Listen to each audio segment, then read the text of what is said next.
So, quick run through the garden here in the beginning of April. Starting to bring out some of the cacti. Had to take a bunch of stuff in last night because it was we had a freeze warning. It did get down below freezing. It got down to about 30 degrees, I think, last night. Nothing else seems to be worse for wear. Everything's greening up and budding out, and clematis here has got some really nice big buds on it. It's gonna here in the next few days. I expect it to look pretty nice. It's a beauty berry bush that I've abused over the years. It's just been in bad positions, bad places. I'm going to try to find a forever home this year. Got another clematis way in the back there. And just a whole lot of, this is the Picea pungens ruby teardrops. You can see it's got the cones that come out. They come out a nice red color. They're really, that's why I bought it. And it seems to be happy here. It gets the right amount of shade, the right amount of sun. It's actually got several years worth of growth on it. You can see that bit there was last year's growth, and this is this year's growth. So it's growing, about an inch and a half, maybe 2 inches a year. So far, it's been in here about 3 years. So first year didn't really do much because it was just getting acclimated. But yeah, I like those, and they're nice all season long, all winter long, and just the globosa back there. They seem to be doing well.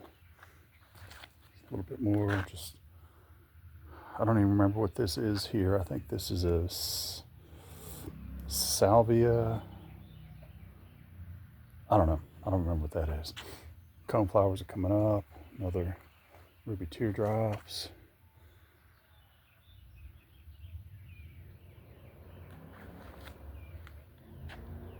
Got another azalea. He's about to bud out there. He's not a native azalea. He's the, I forget what flavor he is.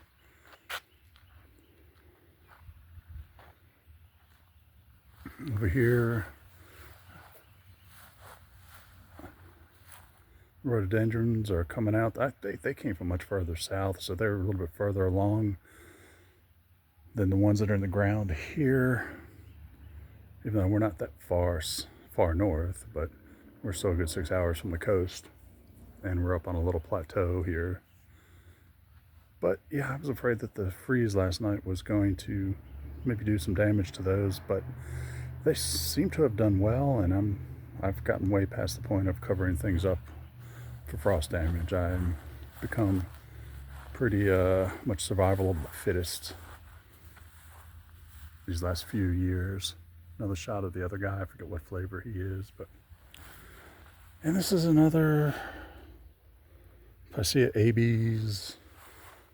I forget, Wonderfall or Wonder. I don't remember what it is. I can't remember. But it's very nice, and it's kind of my plans coming together.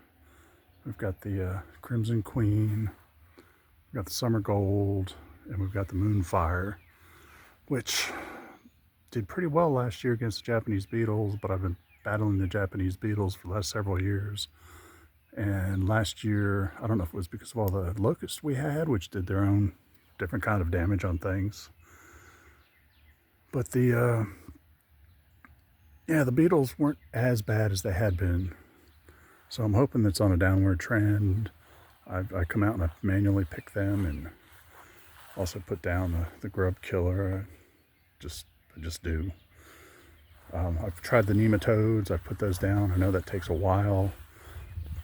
So we'll see. We've got a little, here's my side yard. That's the Scabiosa gigantica in the back there. Bought some seeds imported them from over in London, in England, a couple, 3-4 years ago. Had 2 that germinated. That's the only one that seems to have survived, and it seems to be doing well. And I had read that it reseeds itself readily, and I'm still waiting for that to happen. But we'll see how that goes. Echinacea gigantica looks like they're going to take over this spot this year, so that'll be nice.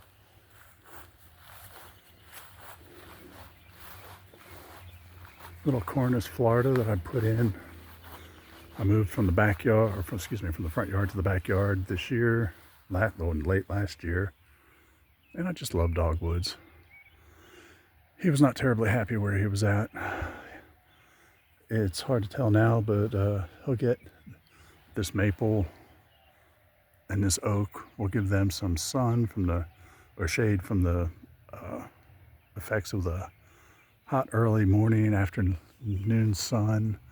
And then the sun kind of travels up over the top of those.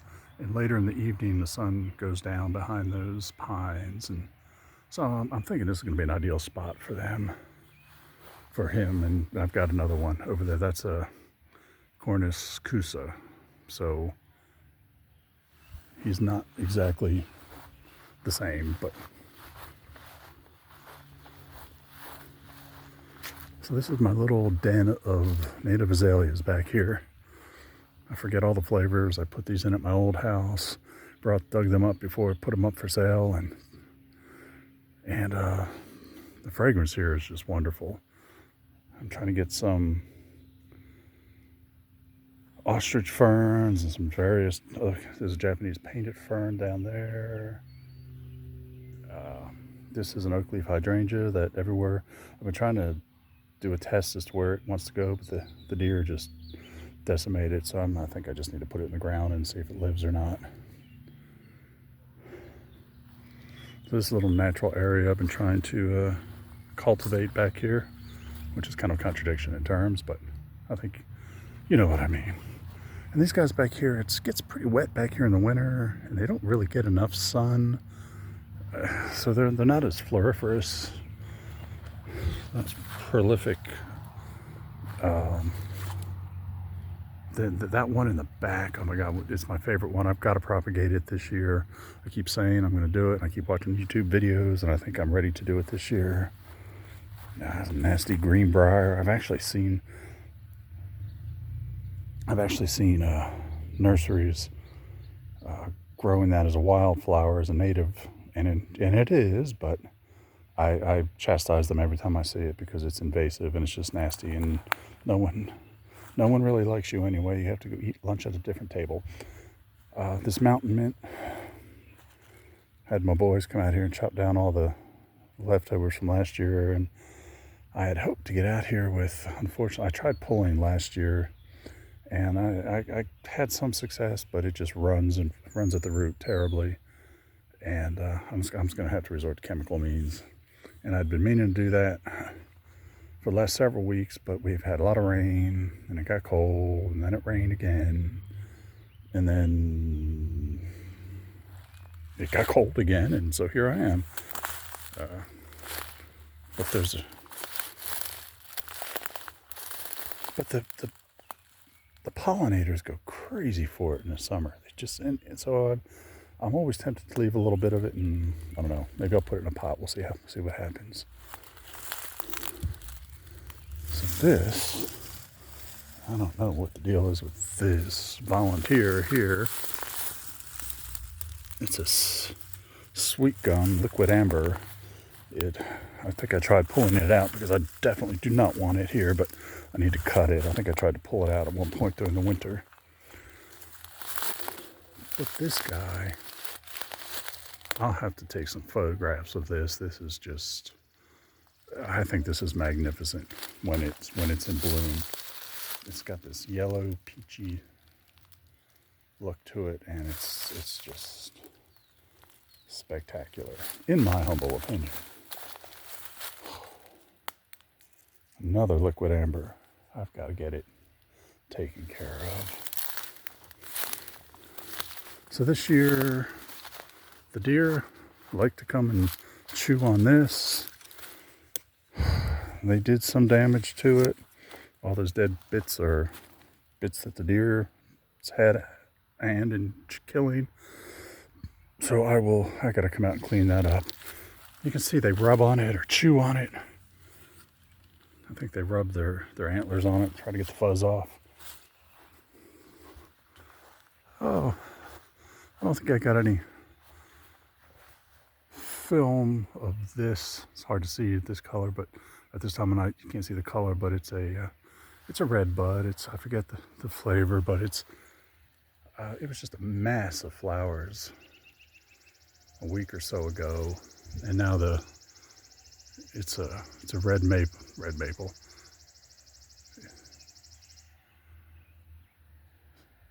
So anyway, it's a red bud. So anyway, we got that going on.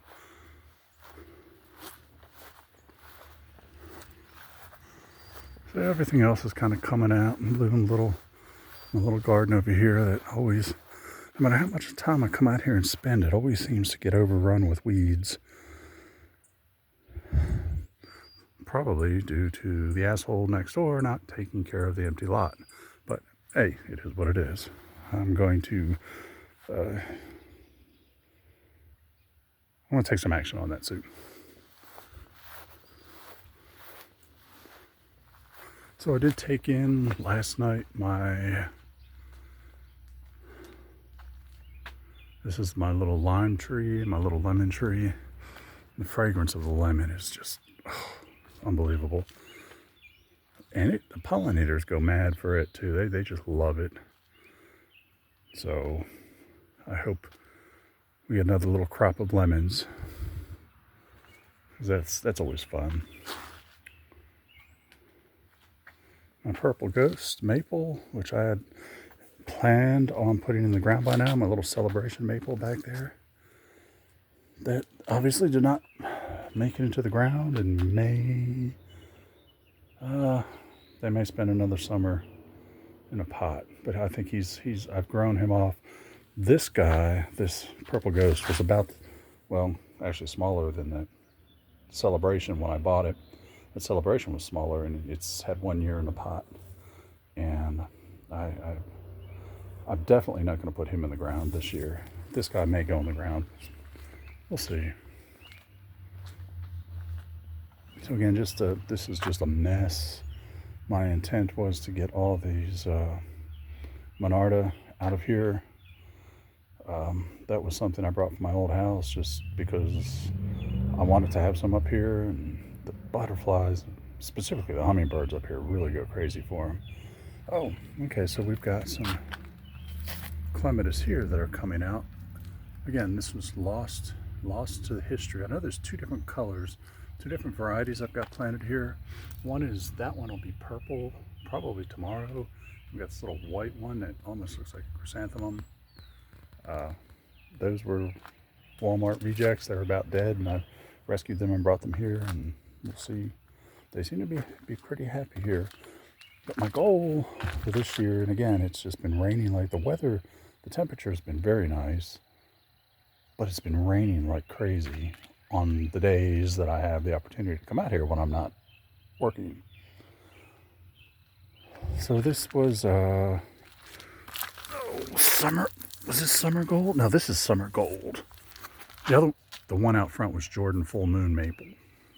So this is summer gold. He's supposed to be able to take the heat and sun, and we'll see how that goes. He'll probably get burned up. Definitely his first year in. But I got to get out here and straighten out a lot of this nonsense. This little salvia, it probably doesn't show, but and I don't know what this is. This is little flat salvia my mother brought to us from Pennsylvania.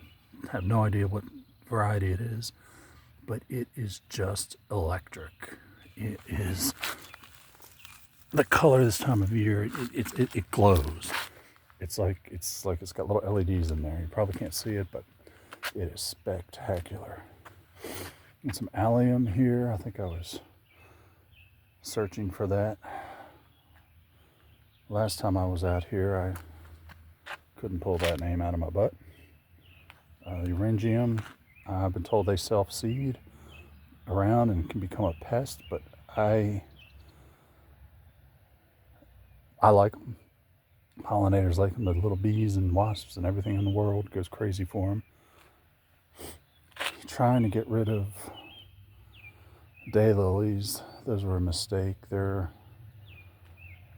just don't belong in with civilized folk.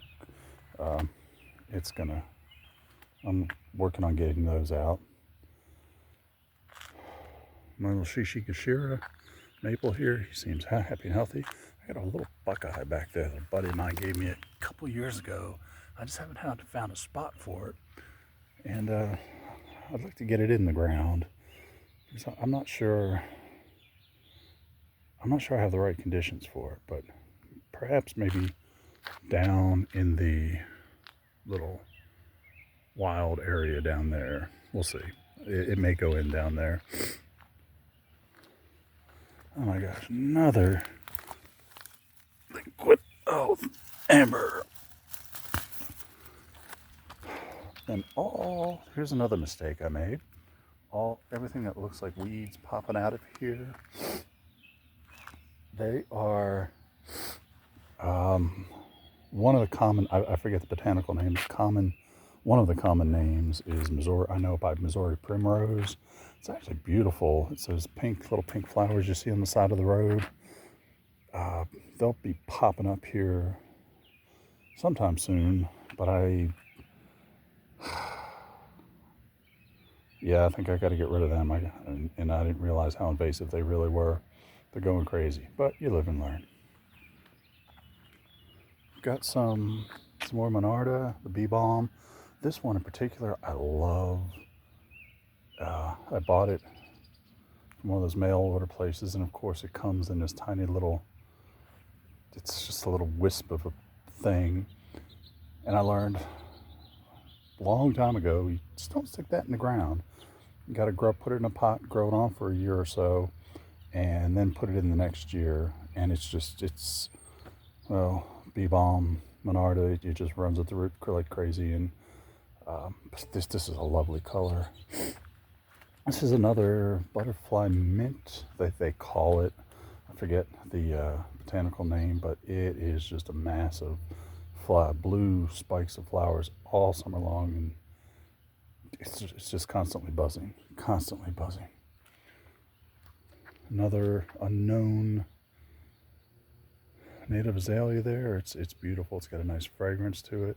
He's not terribly happy right there, so I think he just gets too much sun. It's not I don't know if it's so much the sun as just being, there's a little heat island right here next to the house, because in the summertime the sun is above that tree. You probably can't see, but this time of day in June, the sun is about over there, but it's just the sun is brutal from about 3 or 4 o'clock on until about 6 in the evening here. And this is another guy I brought with me from my old house. I love it. It's one of the Confederate azaleas. He's slowly been dying, and I want to propagate him this year. I don't have a choice, but I think if I don't do it this year, it's gone for good. So we'll see how that goes. Oh, and all that gravel that just keeps popping up. The frost heaves over winter just keep popping that gravel up from when the house was built. I think I grow more gravel than anything else here. These were a couple of hibiscus I had. Every year I say I'm not going to grow hibiscus because I'm not going to bring them in the house and overwinter them. Well, these were native hibiscus. They're supposed to be able to being overwintered. They did overwinter. They're coming up, but I just don't like them. I don't have a good spot for them, I should say. So, and you might see lots of curled parsley and dill and fennel popping up amongst all these things. Again, that's for the caterpillars, for the monarch butterfly. For the monarch down there, I've got some milkweed, but this is for the swallowtail butterflies. They love that. They lay their eggs in it, and I don't know, several years ago, we had a bumper crop. They were just like there were cocoons all over the place, on the side of the house, under the eaves of the house. It was spectacular. There were so many butterflies and so many caterpillars, and yeah, I just try to attract them in. Again, this, I don't know. I want to give it away, but I don't want somebody else to go through all the effort to plant it and take care of it and nurture it, and have a freeze come along and have it look like this in the spring and not even get any flowers. If I got flowers out of it, I'd be happy, but I don't. So again, that's another project. That was a little native azalea. That was called Miss Mary. Not was called, it is called Miss Mary. I planted it here because it's outside my mother's room. And she's in there, she lives here, her suite. That's her living room there with the orchids. I'm getting into orchids, so they're kind of spectacular too. But anyway, this thing was about 6 feet tall, covering the window to give her some privacy. And the freeze a couple years ago, just you can see it was decimated. But it came back from the roots, and we'll see how it does. Agapanthus, I did not take him in last night because of the cold. He was just too damn big. I'd have one of the boys carry it out here for me, and I don't know where he's going to go for the summer. I went through a phase where I wanted everything in pots. I want to put everything in pots. But then I realized that's 10 times the work with watering, 10 times the work at the end of the season and the beginning of the season, prepping the pots and moving the pots, and what pots you got to bring in, what can you leave out, and they crack. It's just a whole thing, and I think I'm over that. So I'm thinking anything from now on just goes in the ground, and that's what it is. So I got some azaleas that need to be trimmed up. I got some dead spots on them. This is another unknown variety. This was out front. It got severely damaged in that freeze a couple of years ago, and it kind of died back. I'm trying to rejuvenate it. This has been my little plant nursery over here. I have been able to rejuvenate a number of things over the years. Make it sound like I've been here forever. I've only been here for 5 years. But over the last, say, 5 years, I've been able to rehabilitate a few plants over here. It gets, this is, I wouldn't call this the north side of the house. This is northwest side of the house. The corner of our house kind of points almost due north. So it's kind of fortuitous to where all sides of the house get sun. So I can grow on all sides of the house. I don't have one side of the house that's in shade all day long. Siriu maple, he's got to go in. I'm thinking about putting him over here somewhere on that little slope. They're supposed to take the sun, but this is a brutal spot. This is the western side, like I said, the northwestern side of my yard. There's nothing to block that winter wind, the summer heat, the summer sun, the deer. So I'm not certain where he's going to go. So when these little white azaleas, and again, I have their name. They were part of the original landscaping. I've got the name of them written down somewhere, but they all got burned to the ground in that freeze a couple years ago, and I was able to nurse them back to health, and I put them here. This is not where they were originally, but last year they bloomed very nicely. They filled back in. They were down to a nub, but they look pretty good. This one, I lost the tag on it. The tag blew off. I don't remember what this is. So I guess its name is lost. Unless I can find it, it may be back there amongst the stuff back there. This was a pot. I had actually forgotten I had planted this plant in here. It's a Baptisia. Don't remember the name, but I bought it last year, put it in this pot in a different location. Obviously, well, not obviously, but it was in a different location, and it just was spectacular when it bloomed. And it only blooms in the spring, early summer, but I left it there in the pot because it had some nice foliage, like the way Marge Simpson says it, foliage. So I had some other plants planted around it, some annuals. Pulled out all the annuals, cut everything back, and put it in the garage. Didn't think about it. Didn't even think about it until about a week. Earlier this week, or this past weekend, I looked and I see this big asparagus-looking stalk. This big one was about this size of those guys, and it was white. And I'm like, what in the world is that? And I couldn't remember, so I pulled it out, put it in front of the window in the garage, and it started to green up. And then I remembered, oh, that's the Baptisia. And we'll see what that looks like when it blooms. It's if I remember, I think I picked it because it was very purple, and I liked it.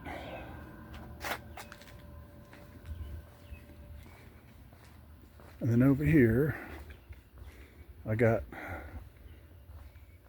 I should have thought about doing an unboxing video, but I've got my little Scots Pines, the emerald green, the green penguin, Pinus sylvestris. And I just put them in the ground. I was able to get them in the ground in between rain this past Saturday, I think. And again, you can see all the gravel. I'm gonna have to go in there and I'll pick that out. But I try to pull it out as I dig, and it's just a never-ending battle. But these guys are cute. They came from Conifer Kingdom. I think they're in Oregon, Washington. I highly recommend those folks. I had nothing but good luck with the stuff I've purchased from them, and the stuff they say is tolerant in this zone has been proven to be tolerant. These two other little green penguins they spent their first winter in the ground this year, and they're coming out. This is their first spring. They seem to be doing well. They've got a lot of new growth on them, and I like that. Tamukiyama. I need to get a bigger stake for him. I want to stake him up a little bit higher before he starts to weep. It's more Monarda that I really love the color on, but it's, yeah, that's what it does. It's just, it runs. And some iris that are starting to come up, or some of them I can see they're starting to put the buds on, the flower buds. Oh, this guy. I kind of half-assed restaking him because I didn't have a stake the size I wanted, so I used several smaller ones, and we can see what happened during the storms we had. Yeah, that didn't work out very well. We'll see how I'll have to restake him. Maybe tomorrow night, if it doesn't rain. The Eryngium, that's like the daddy Eryngium of all these other ones. That was the first one I put in. He's been in there a couple of years, and all these other ones, little seedlings and offshoots from that. It's just the pollinators love that, and it's really cool Jurassic Park looking flowers on it. Aquilegia, just a different view of the little green penguins. And this is a hosta called Guacamole. Now, I bought one last year, and like a dummy, I cut it up in the fall. I bought it in the fall. It was like on closeout from a nursery here. It had one of the most beautiful flowers I've ever seen on a hosta. So that's why I bought it. And I brought it home, and I got greedy. Well, actually, I got impatient. So I didn't overwinter it as a whole plant. It was like a 2-gallon, 3-gallon. It was a big pasta. It was a big hosta. And none of the separations, none of the pieces survived the winter. Oh well, shame on me. So I went back to the same nursery to see if they had any left. And they had one of the same size that I had bought last year.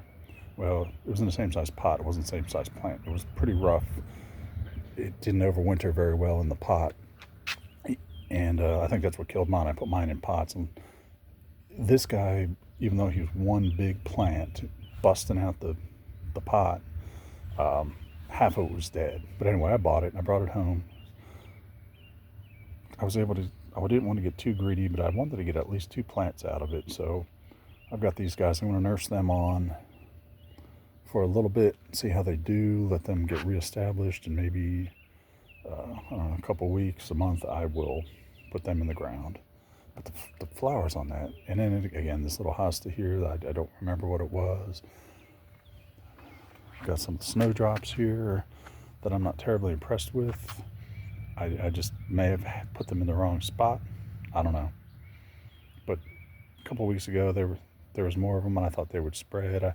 I'd heard rumors that these things go crazy and they just spread like the Dickens, and they haven't quite done that here. So we'll see. Picea abies, Golden Falls, and you can see the new growth is just magnificent. It's this way for several weeks, couple 2-3 weeks, and it's just spectacular. So I'm going to continue to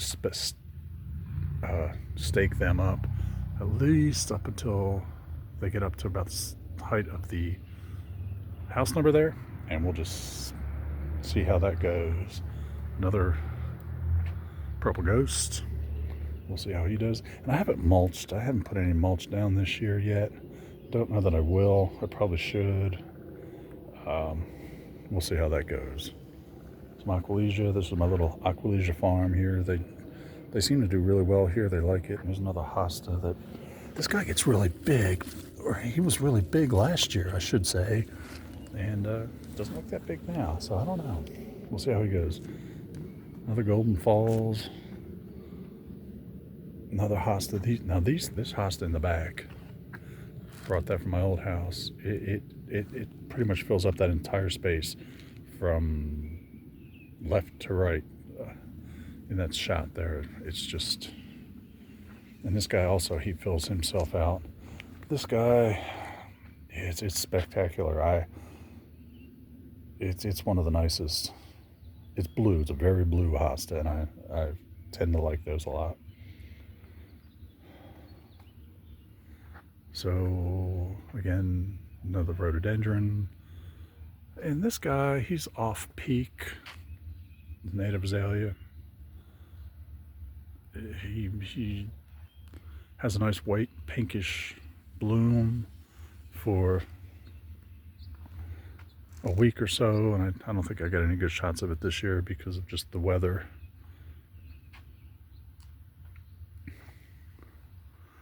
This is hydrangea. I'm pretty sure this is a standard limelight. I pruned him back a couple weeks ago, and I think he's just ready. Some more Monarda that, again, I like, but there's the pots that the hostas died in. Oh, there's a iris that we planted last year. I don't know how well it will show up, but it's kind of a creamy pink and purple flower. It looks like one of those flowers that you see on eBay from the Chinese companies that you say can't possibly be that color. Well, this one was, and I'll try to get a shot when one of the other ones blossom in better light. It's getting dark. And again, the Bushman's lace. This also came from Conifer Kingdom. The other Golden Falls, those also came from Conifer Kingdom. Free advertisement there, for what it's worth, for the 3 people that will watch this. Again, this guy was pretty small. I grew him on for a year in a pot, and I put him here, and he is performing better than I could have expected, really.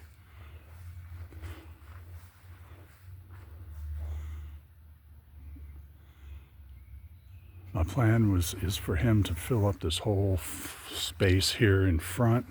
I've got, some coneflowers and other things. Looks like the coneflowers may need a refresh. But yeah, my plan was to have him fill this whole area out in front. And some more Monarda. I have restrained that in a pot, and I don't know, another Echinacea gigantica. We'll see how that goes. And that's probably it. Oh, that is not the Emperor One. That is the Bloodgood, and he seems to be terribly happy there. I'm happy with him. I chose him. The builder put in an Emperor One. Excuse me. The builder put in a Bloodgood when they built the house, and I didn't. With so much going on, I could see it was potted. It was not planted well, and I didn't get to it in time, and it died, so I had to replace it. But this is what, a well-planted specimen will do, and it was not this big. It's grown. I would not have paid for a tree this size. I couldn't have afforded that, nor could I have dug a hole big enough to plant it. It was half that size at least. And this is kind of the effect I was going for. I don't know if it'll show up, but it's got the deep purples and deep reds, crimsons, and the light green. And that moonfire has grown tremendously since we've been here. I was thinking it hadn't grown very much, but I was going through some pictures the other day for a little task, and a picture of one of the boys standing in front of it from when we first moved in, and it was a little twig. So that's done very well. And my weeping cypress here, he seems again my crop of builder's gravel. Got to come out here and pick all that up. But yeah, he looks good from inside the study there when I'm. And this sky pencil holly, the Japanese holly, it just up and died over the winter. It's just crispy and crunchy, and I don't know what happened to it. Sometimes plants do that. Sometimes that happens. But, it is what it is. But my dilemma is now I've got this one healthy sky pencil holly. And I will say it was not my favorite. It's not my favorite specimen. It looks decent. They look decent where they're at, kind of framing the doorway.